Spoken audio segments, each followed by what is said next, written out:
Hello and welcome to the Glee Studio. I'm Trevor Pfeiffer from Garden Trade News, and with me today I have Adam Wigglesworth, who's Director at Aylett Nurseries in St Albans. Hello Trevor.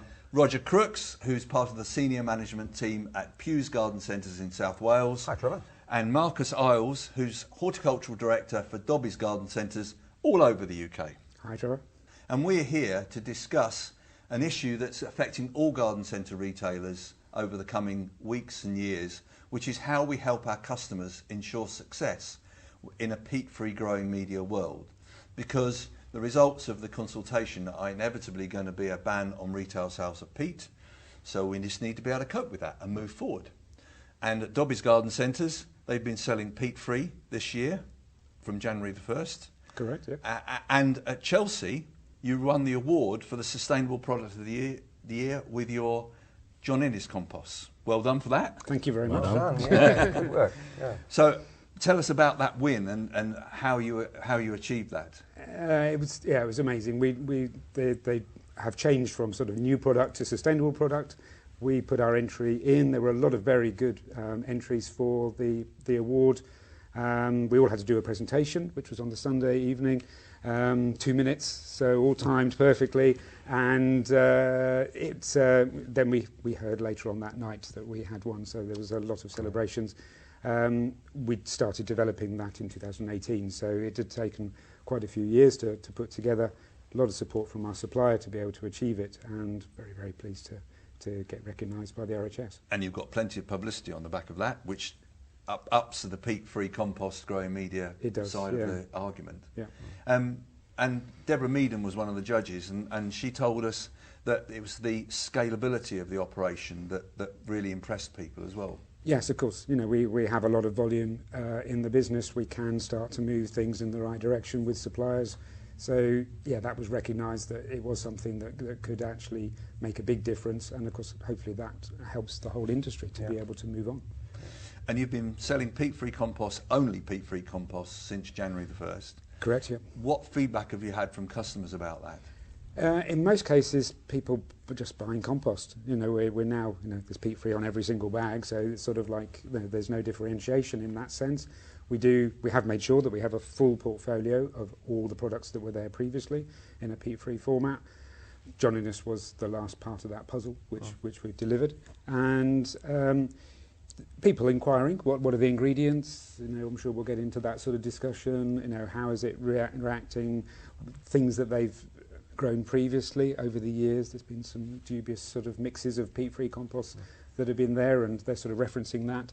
I've been able to say that we've had a complete refresh across the whole range, so that we've got great confidence in our range, and therefore we would like people to really embrace it. Because you've actually personally been involved in creating the mixes with the suppliers. Yeah? Absolutely, these hands in the compost, mixing, big bench, putting all the ingredients together. Yeah. A lot of it was the familiarity as well. You didn't want people to open a bag up and go, goodness me, what's that? That doesn't look like anything that I'm used to. So even in those terms, really trying to make sure that it wasn't sort of something that they wouldn't feel accustomed to. But of course making sure that it's going to give us the results that our customers want. And at Aylett, Adam, you're doing everything you can to make sure customers have full communication about what's in the bag of growing media, and making sure that the choice is not driven by price in any way.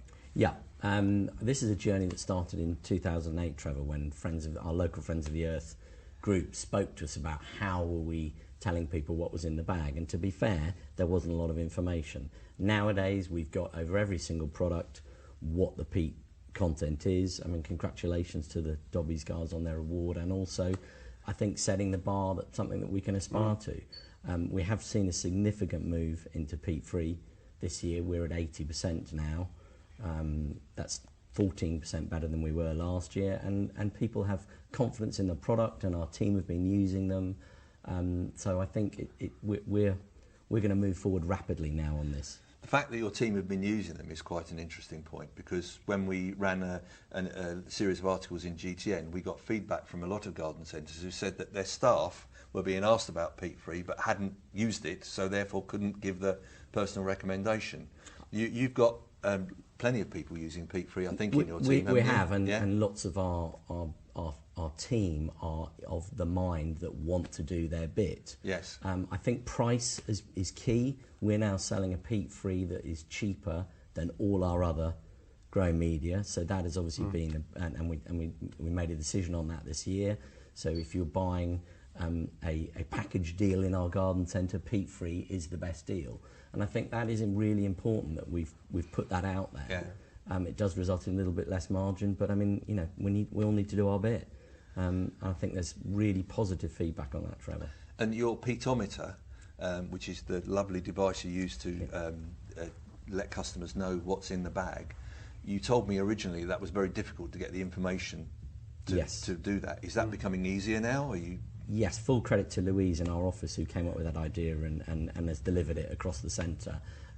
In the early days, Trevor, I told you it was really difficult to obtain that information from manufacturers. It is not difficult at all. Their helplines are fantastic. You ring up a supplier, their helpline will give you the information. Right. So there's no reason why anyone can't easily get that information to put in their centre, and that's been absolutely a game changer for us, because the manufacturers change batches, so we need to keep an eye on that. We need to make sure we're giving the accurate information. Yeah. But of course, they have all dropped their percentages of peat. You know, we're seeing that across. So even the bags that we sell that have peat in them have significantly less. Yeah. So, okay, and Roger, down in South Wales, you have been personally answering customers' questions and queries about growing media for the last 2 years, I think, isn't it? And yeah, I don't know why I put my hand up then when the email came in, you know, from someone who was not happy that the fact we had, you know, compost that was, you know, had peat in it, you know. So I stuck my hand up and said, let me talk to them. And what I found is that people who are passionately against any sort of peat being on the plant area, once they understood the journey that we as a trade have been on, you know, and the challenges that we're facing, particularly consistency and wanting to make sure that what we're supplying them is a good compost, they joined us on the journey. And what we're doing now is we're actually comparing notes. We've invited them to join a forum so that we can compare notes on how we got on with this compost, how different plants have got on in that, because it's going to vary from species to species, you know. So we've got to catch up, just like our forefathers did back in the 60s when they moved from being selling plants that were grown in the ground to actually having container grown plants and people patio gardening. They went on a journey, you know, through the 60s and the 70s to refine compost mixes. We're on, you know, the kind of the new millennial version of that journey, I feel. Yeah, and that's kind of the key to it, isn't it? In terms of, you know, we have a whole host of new gardeners. We are moving to a peat-free growing era, which means that people can be doing more sustainability for the planet, for the good of everything. So we just need to make sure they're successful at it. So have you got any particular tips about how we can help people be successful? I've got a question which kind of answer that. Okay. So, because I mean, if I came to Dobbies, I know if I asked for you, you would direct me to the right compost. But every competence in you. How do you inspire that same level of confidence to the lad on the shop floor in a Dobbies store somewhere in the country? Because they're going to be approached by a customer who is a bit nervous and unsure. It's a very good question. It was part of the mission that I wanted to make sure that we can do all of this work, and as an industry we're doing all this work, and then people, the point of contact is somebody on, you know, normally the most sort of not so knowledgeable person that maybe comes in for the weekend, works on the till, etc. So we put together an e-learning package which all members of staff have access to and are encouraged to do, so that they could, you know, it's 10 minutes of their time. It contains one of the RHS videos to explain why we shouldn't be taking peat from the environment, and we then added in lots of little questions and answers and things, so these are the common things that customers will ask. So on a very informal sort of basis, and I think that is really important, because, you know, we can sit here, we can talk about it, but the point of contact for the consumer is quite often somebody that's on the, there's always going to be somebody that's on the shop floor, and we want to make sure that we're all giving the same message, that everybody's on this journey, that, you know, we're where we are. And they're slightly different, aren't they? They need different techniques. They need, you know, we need to learn about it. We're seeing that in the plant area. We're seeing the mixes that are coming through from growers where they're reducing their peat content. We've got lots of different suppliers, and, you know, lots of different SKUs perhaps need treating differently, and our team in the plant area are learning that. So I think we've got to go. We're going on a journey, and it is about information. So how are you finding people really requesting specialist compost? We're now finding, especially as we've now got the John Innes range all in place, that people are very happy to be looking for particular compost for a particular use. Yes, and I think now we've got that full range. We've got an Ericaceous that's peat-free. People are going to what they knew before. I mean, that's part of the problem, isn't it? That people like what they know. Yeah. And so they want to do the right thing, but often I find that people go to a product that they've bought before, and it's only when you're interacting with them that they say, oh, I could go to that. Interestingly, on the small bags, Marcus, we are seeing, you know, all the different houseplant composts and things like that. Now that we've got a peat-free offering in those, that's making a big difference.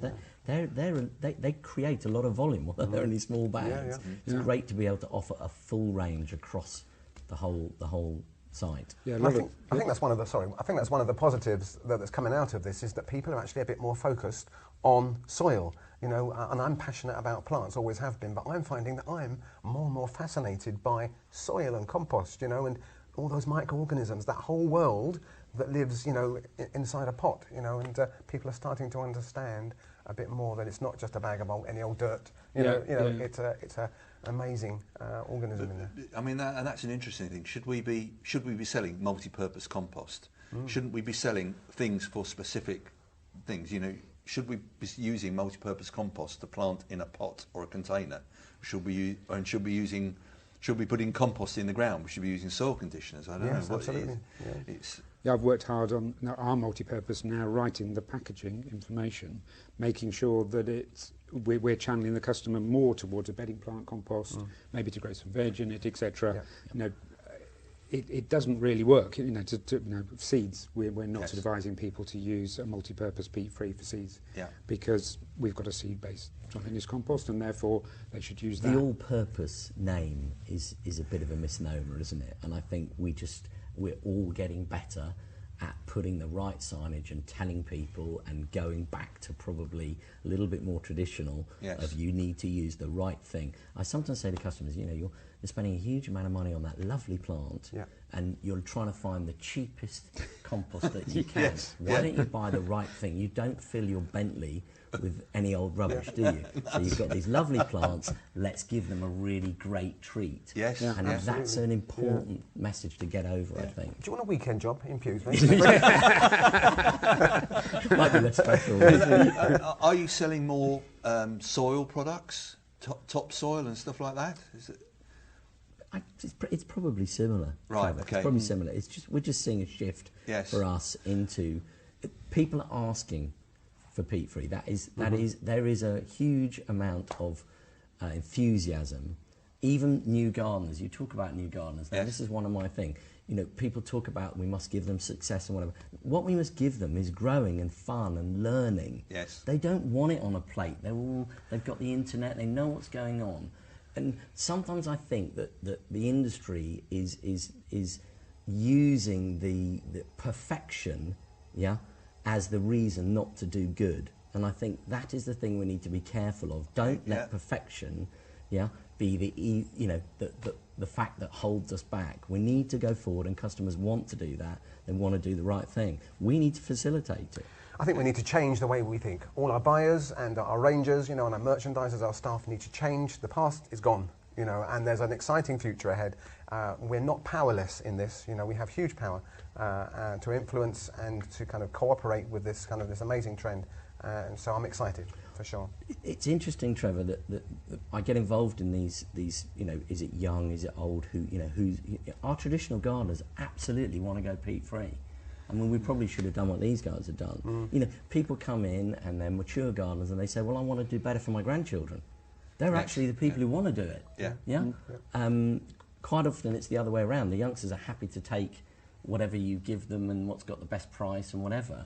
And the keener gardeners are often the people for us who are driving that change. Yeah, interesting.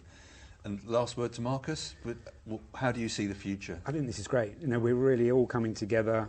We've brought our suppliers into this conversation. We have fast-tracked things. We've been tardy as an industry to sort of get where we needed to get to, but that has increased in momentum really, really quickly. And I think, you know, it's really great for the consumer going forward and really great for the environment. But do you think as an industry we need to be leading the debate now rather than being reactive? Yeah, I think being proactive, we should do all of the issues that we have within the industry to go forward. We should be sharing in those, we should be discussing them, and we should be getting on the first foot rather than being caught sort of really lagging behind. And I think we're all prepared to do that. This is a great conversation which just shows that. Yeah. This is part of a sustainability piece, isn't it? Yes, it is. It's a part of a whole big thing. And I'm sure when we're at Glee, there will be far more sustainable products with sustainability stories. Yeah. And I'm hoping that there will be more products that are grasping this issue of success with peat-free growing to help customers that gives us a